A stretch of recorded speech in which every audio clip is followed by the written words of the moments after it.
ہماری اس وقت پاکستان کی اعلیٰ عدلیہ جس نے لوگوں کو انصاف دینا ہے،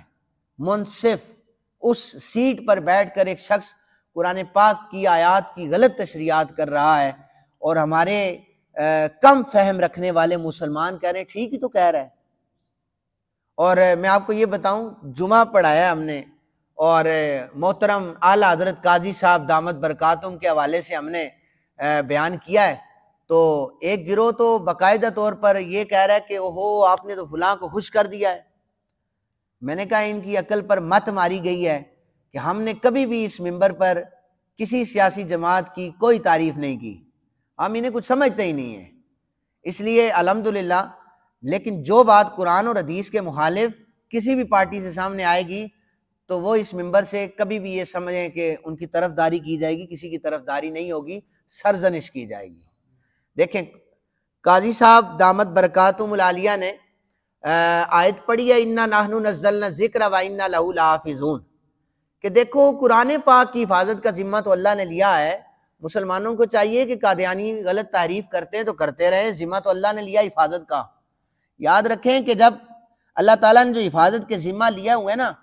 ان میں سے ایک یہ ذمہ داری امت محمدیہ پر ہے کہ امت محمدیہ جب غلط تحریفات ہوں گی تو تم نے روکنا ہے۔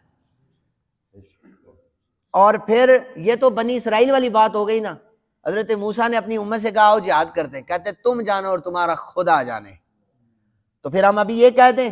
اللہ جانے اور اللہ کا قرآن جانے؟ ایسا نہیں ہو سکتا۔ بنی اسرائیل گمراہ تھے تو ایسا کرتے تھے، اللہ نے ہمیں عقل اور فہم عطا کر رکھا ہے۔ اس لیے یہ اپنے بچوں کو قرآن پڑھائیں اور ترجمے کے ساتھ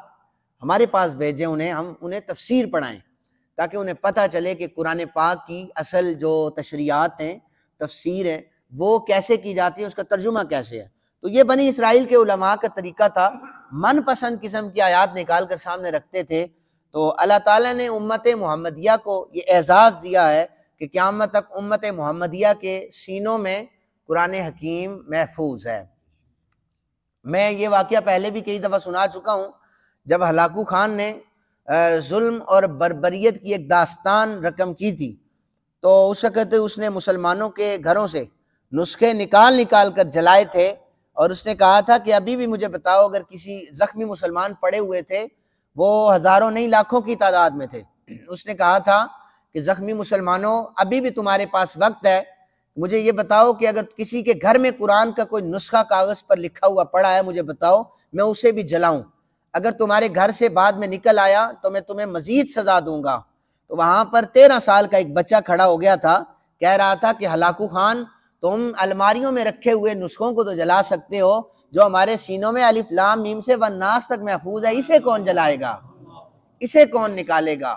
تو اس لیے قاضی صاحب یہ بات واضح طور پر سن لیں کہ آپ غلط تشریحات کرتے رہیں گے، علماء جو علماء حقہ ہیں،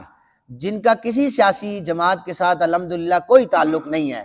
وہ کسی سیاسی پارٹی کی جھوٹی تعریفیں نہیں کرنا چاہتے، تو وہ آپ کو قرآن پر روکیں گے، فرمان رسول پہ روکیں گے، اور گستاخی رسول پر بھی روکیں گے۔ اللہ تعالیٰ سے دعا کیا کریں، اللہ تعالیٰ ہم سب کو قرآن حکیم سمجھنے کی توفیق عطا فرمائے۔